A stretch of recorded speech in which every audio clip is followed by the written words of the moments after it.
సర్వమంగళమాంగళ్యే శివే సర్వార్థసాధకే శరణ్యే త్ర్యంబకే గౌరీ నారాయణీ నమోస్తుతే. జై శ్రీరామ్. అందరికీ నమస్కారం. మనం గత వీడియోలో లలితా సహస్రనామంలో ఉన్న సాంకేతిక విషయాల గురించి, శ్రీ విద్యా రహస్యాల గురించి తెలుసుకున్నాం కదా. ప్రస్తుతం మనం ఉన్న వీడియోలో లలితా సహస్రనామంలోని నామాల యొక్క అనువర్తనం గురించి తెలుసుకుందాం. అంటే అందులో ఉన్న నామాల్ని మనం ఏ విధంగా అప్లై చేయాలి, ఏ విధంగా అప్లై చేస్తే ఆ ప్రాబ్లంకి ఉన్న సొల్యూషన్ దొరుకుతున్నది అన్న విషయాలు ఇందులో కొన్ని నామాల ద్వారా తెలుసుకుందాము.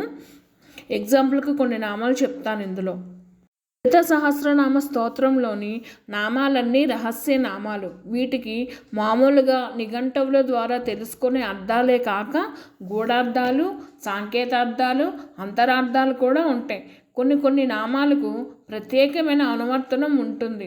ఎగ్జాంపుల్కి పాయసాన ప్రియత్వక్స్థ అనే 99వ శ్లోకంలోని త్వక్స్థ అనే నామాన్ని త్వక్స్థాయై నమః అని సంపటి చేసి జపిస్తే చర్మవ్యాధులు ఉన్నవారికి ఆ చర్మవ్యాధులు తగ్గుతాయి.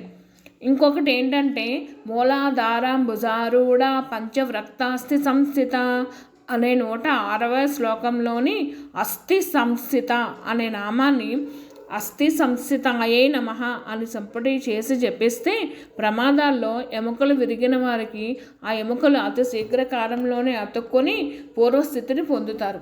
ఇంకొక ఎగ్జాంపుల్ చూద్దాం. 178వ శ్లోకంలోని సువాసిన్యచ్చన్య ప్రీత అనే నామాన్ని సువాసిన్యచ్చన్య ప్రీతాయై నమః అని సంపటి చేసి జపిస్తే వివాహం కాని కన్యలకు త్వరగా వివాహం అవుతుంది. ఇదే విధంగా చాలా నామాలకు ఇటువంటి ప్రత్యేకత ఉంది. అయితే అలాంటి నామాలన్నింటినీ లాభం రావడానికి మాత్రమే జపించకూడదు. లాభం వస్తుంది అంటే చేసేది వ్యాపారం అవుతుంది, కానీ భక్తి అవదు కదా. భక్తి లేనప్పుడు అనుగ్రహం సిద్ధించదు. భక్తితో మనం పారాయణ చేస్తే మనకు కావలసినవన్నీ అవసరాన్ని బట్టి అవసరమైన సమయాల్లో అమ్మవారే మనకి సమకూరుస్తుంది. స్తోత్రాన్నైనా ఒక్కొక్క బాణీతో చదువుతూ ఉంటాం. ఆ విధంగా చదవడంలో ఒక విసురు, ఆ వేగము మనకు తెలియకుండానే వస్తుంటాయి. ఆ వేగపు విసురులో ఒకానప్పుడు నామాలను అర్ధరహితంగా విరవడం కూడా సంభవించవచ్చు. ఒక్కొక్కప్పుడు అర్ధరహితంగానే కాక పెడార్థాలకు కూడా దారితీయడం సంభవించవచ్చు. ఎగ్జాంపుల్కి ఏంటి అంటే 15వ శ్లోకంలోని మొదటి 2 పాదాలను చూస్తే లక్ష రోమ లతాధారత సమున్నయ్య మధ్యమ అని ఉంటుంది అని 2 ముక్కలుగా విరిచి చదవడం బాణీకి సదుపాయంగా సరిపోవచ్చు, కానీ అలా మాత్రం విరవకూడదు. దాని అసలైన నామం ఏంటి అంటే లక్ష రోమ లతాధారత సమ్మన్నేయ మధ్యమ అని రెండింటినీ కలిపి 16 అక్షరాల నామంగానే చదవాలి. ఒకవేళ కాస్త విరామం తీసుకోదలిస్తే లక్ష రోమ లతాధారత సమ్మన్నేయ మధ్యమ అని లతాధారత తర్వాత కించిత్ విరామం తీసుకోవచ్చు. ఎగ్జాంపుల్కి 51వ శ్లోకంలోని మొదటి 2 పాదాలను చూస్తే దుష్ట దూర దురాచార సమనీ దోషవర్జిత అని విడదీసి మాత్రమే చదవాలి. అంతేకాని దురాచార సమనీ దోషవర్జిత అని విడదీసి చదవకూడదు. ఇంకొక ఎగ్జాంపుల్ చూద్దాం. 162వ శ్లోకంలోని మొదటి 2 పాదాలను గమనిస్తే అజాక్షయ వినుర్ముక్త ముగ్ధ క్షిప్రప్రసాదిని అని విడదీసి చదువుకోవాలి, కానీ ఇక్కడ ముగ్ధ క్షిప్రప్రసాదిని అని చదవాలి, కానీ ముగ్ధాక్షి ప్రసాదిని అని విడదీసి చదవకూడదు. ఇలాంటి సందర్భాలు ఉన్న చోట పెద్దలను అడిగి దోషం లేకుండా ఉండే విధంగా చదువుకోవడం యుక్తము, ఉత్తమం కూడా. ఒక సహస్రనామ స్తోత్ర విషయంలోనే కాదు, అష్టోత్తరి శతనామావళి విషయంలో కూడా ఇతర దేవతల అష్టోత్తర శతనామావళుల కన్నా శ్రీ లలిత అష్టోత్తరం భిన్నంగా ఉండి ఒక ప్రత్యేకతను కలిగి ఉంటుంది.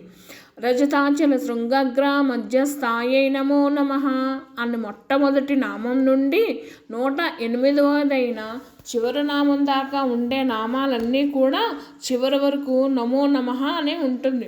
పూర్తిగా 16 అక్షరాలతో ఛందోబద్ధంగా 2 అనుష్ఠు పాదాలు కూర్పుతో ఉంటాయి. ఇలా 16 అక్షరాలతో ఉండడం అమ్మవారి షోడశ కళా ప్రపూర్ణత్వాన్ని సూచిస్తాయి. ఇన్ని రకాలుగా వైశిష్ట్యము ప్రాశస్త్యము కలిగినది కాబట్టి శ్రీ లలితాదేవి ముల్లోక వాసుల చేత జగజ్జననిగా ఆరాధింపబడుతుంది. శ్రీమాత నుండి మహాలావణ్య శేవతి వరకు ఉన్న నామాల్లో జగన్మాతగా పోషణ, మహారాజ్ఞిగా పాలన, సింహాసనేశ్వరిగా ఆపత్సమయ రక్షణ లక్షణాలను కలిగిన అమ్మవారి యొక్క ఆపాద మస్తక భౌతిక రూప వర్ణనకు సంబంధించిన విషయాలు వివరించడం జరిగింది. సర్వారుణ నుండి బ్రహ్మోపేంద్ర మహేంద్రాది దేవ సంస్కృత వైభవ వరకు ఉన్న నామాలలో మనలో అమ్మవారి చిరునామా గురించి సాంకేతపూర్వకంగా తెలిపే నామాలతో పాటు ఆమె ప్రాదుర్భూవ ఉద్దేశ లక్ష్యములకు ఆమెకు చెందిన మనలోని ఆమె అంతర్గత జ్ఞాన సామ్రాజ్య వైభవానికి సంబంధించిన విషయాల గురించి వివరించడం జరిగింది.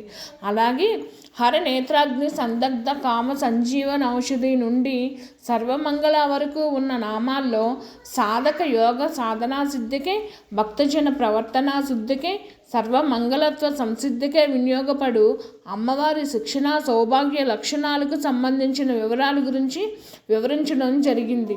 అయితే ఇంతవరకు మనం లలితా సహస్రనామం యొక్క గొప్పతనం గురించి, లలితా సహస్రనామంలో ఉన్న శ్రీ విద్య విషయాల గురించి, సాంకేతిక విషయాల గురించి, ఒక్కొక్క నామానికి ఉన్న విశిష్టత గురించి, ఆ నామాన్ని ఏ విధంగా మనం అనువర్తింప చేసుకోవాలన్న విషయం గురించి, ప్రకృతి పురుషుల గురించి, అమ్మవారి ఆవిర్భావం గురించి ఇంతవరకు మనం తెలుసుకున్నాం కదా.